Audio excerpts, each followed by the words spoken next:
Demorou, mas a cúpula do PCC foi transferida para presídios federais.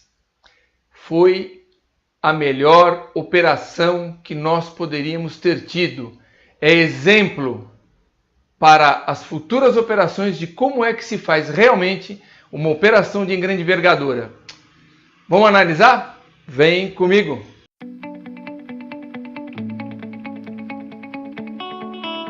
Olá, bem-vindos novamente ao canal do Coronel Pelissari Analisa.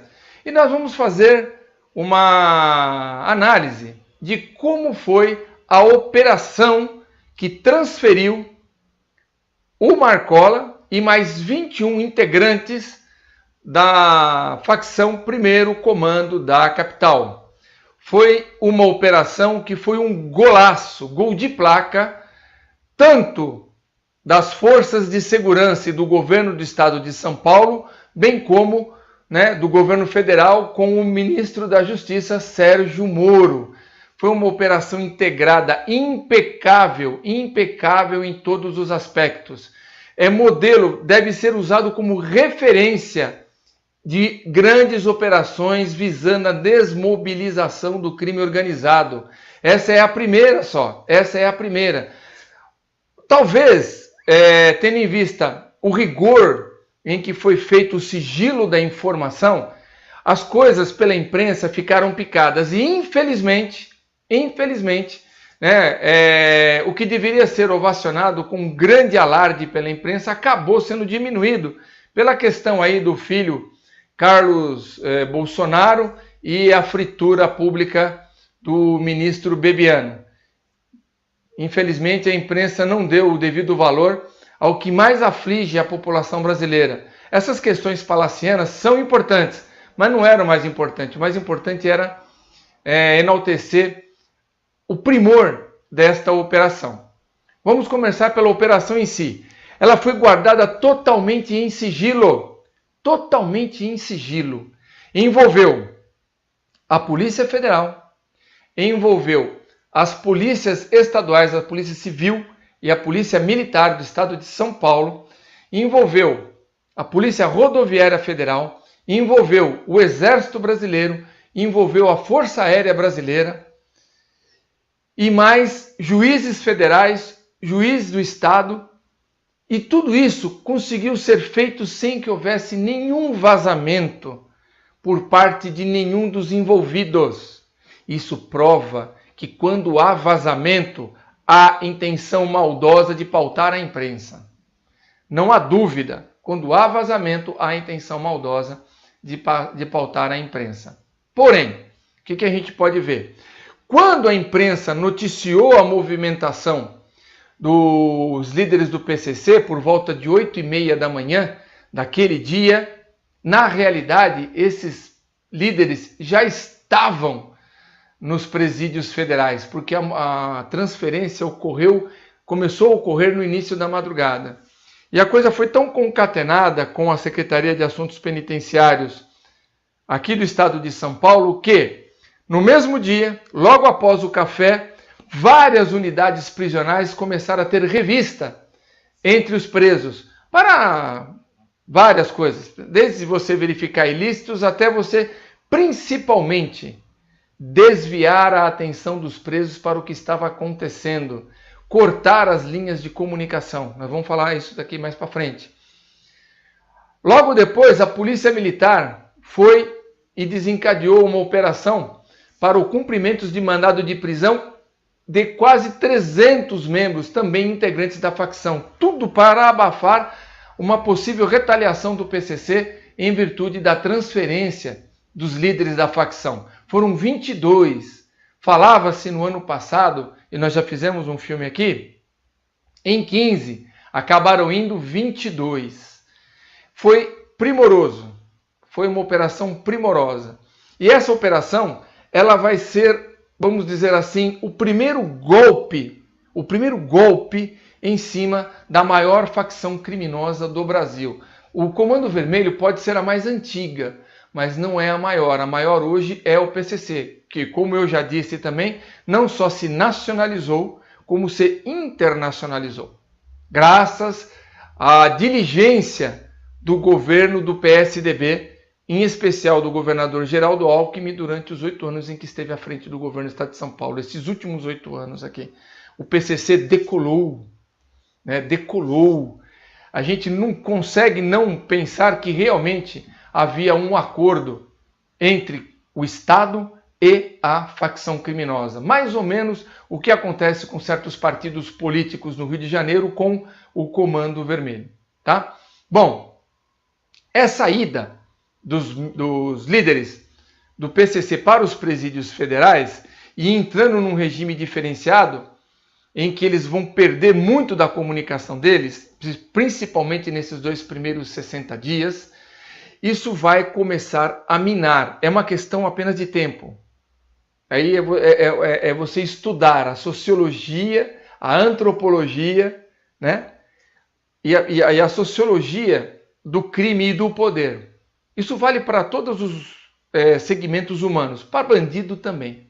Então, com a diminuição, né, da comunicação entre a liderança, com esse corte de comunicação entre a liderança e a base operacional do PCC, de pouco em pouco vai começar a ruir a hierarquia.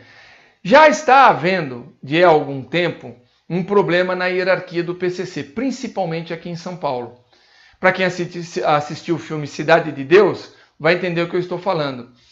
Os novos membros, esses criminosos adolescentes que foram recrutados pela facção criminosa e que não morreram ou não foram mortos pela disciplina, muito do debate da segurança pública, dos especialistas de Fórum Brasileiro de Segurança Pública, Sou da Paz, Núcleo de Estudos da Violência da Universidade de São Paulo, né, da USP, praticamente ignoram esta realidade, que é a ação das chamadas disciplinas. Então, quando você fala que no Brasil você tem aí 20 mil desaparecidos, pode contar uma boa parte desses desaparecidos dentro da conta dos homicídios. Por quê? Porque as disciplinas pegam esses indivíduos da facção que pisam na bola, vamos dizer assim, e os mata e os enterra em lugar incerto e não sabido. Então ele fica como desaparecido. Mas as famílias sabem que ele está desaparecido porque ele morreu. Morreu nas mãos do crime, porque ele pertencia à facção. É claro que se a polícia matar, a primeira coisa que mãe vai fazer é dizer que o filho era inocente, era a coisa mais linda do mundo e que a polícia agiu errado. Mas quando é a facção que mata, a mãe fica calada. Então, o juiz Sérgio Moro conseguiu, juntamente com o governo do estado de São Paulo, arquitetar essa operação. Arquitetando isso e cortando a comunicação, vai haver a fragilidade na hierarquia. Por quê? Porque já existe rebeldia na ponta da linha do PCC. Grupos já estão agindo independentemente do controle da facção. Fora outras facções rivais pequenas, mas que existem em São Paulo. E que final do ano retrasado ou início do ano passado, que o CRBC, eles pegaram e tentaram fazer um enfrentamento aqui na Zona Leste, Zona Noroeste aqui da Grande São Paulo, fazer um enfrentamento, principalmente no estado de Guarulhos, enfrentamento ao PCC. Então, o domínio do PCC não é um domínio tão tranquilo. Então, vai haver uma ruína na hierarquia da organização criminosa. Se pensarmos isso, projetando para 2 anos, porque é 1 ano mais 1 ano, porém o próprio ministro Sérgio Moro falou que vai aumentar esse tempo de permanência nos presídios federais. Talvez para 3 anos, prorrogáveis por mais 3. Isso vai, com certeza, fazer ruir a estrutura. Ruindo a estrutura, vai ficar mais fácil para que o Estado possa atuar firmemente contra esta facção criminosa chamada PCC. E não pensem que vai ser diferente com o Comando Vermelho ou com a ADA, né, os Amigos dos Amigos e assim por diante. Tá bom?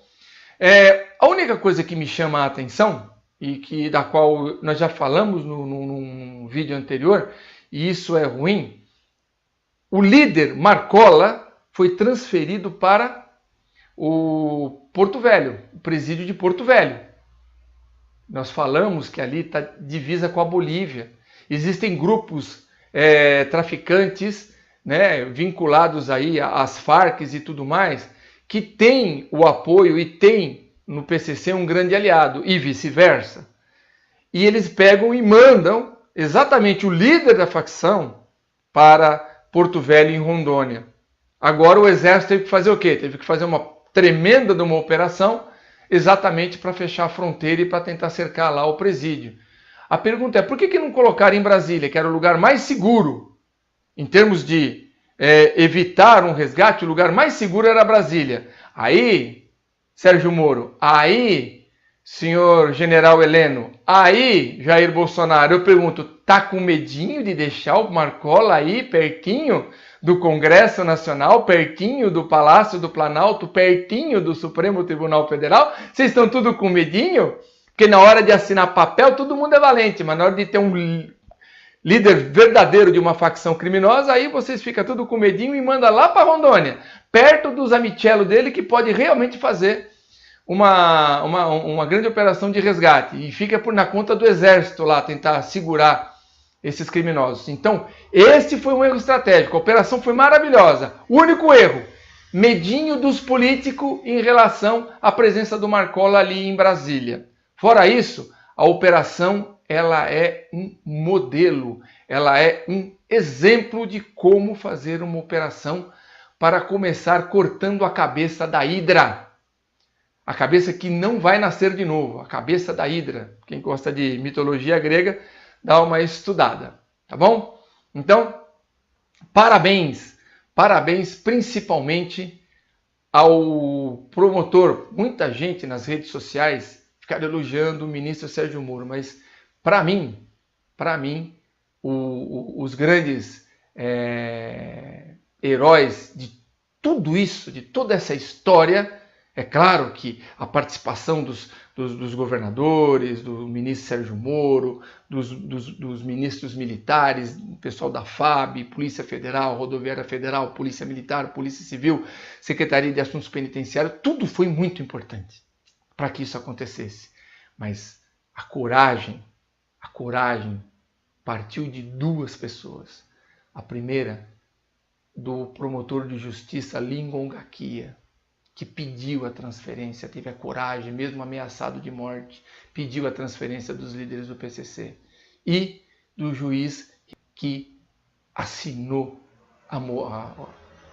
o documento, a autorização de transferência. Se ele não faz isso, o governo do estado de São Paulo não ia fazer. Não ia fazer. Essa é uma realidade. Todo mundo ficou com medinho. E esses dois personagens que quase não apareceram, eles são os grandes heróis que deram início a todo esse processo e culminou nesta operação perfeita. Perfeita. Nós que somos policiais, que gostamos... Isso chama-se inteligência policial. Para quem não sabe, isso é inteligência, não tem nada a ver com investigação. Isso é inteligência, você pegar, fazer toda a análise da conjuntura e desencadear a coisa, a ação. Inteligência é a preparação para uma ação, a ação no tempo certo. Parabéns, parabéns juiz, parabéns promotor, parabéns a todos os demais envolvidos. Se você gostou, não se esqueça, deixe os seus comentários aqui embaixo no nosso canal, tá bom? E nós estamos no Twitter, segue a gente lá, tá bom? Muito obrigado e continue conosco.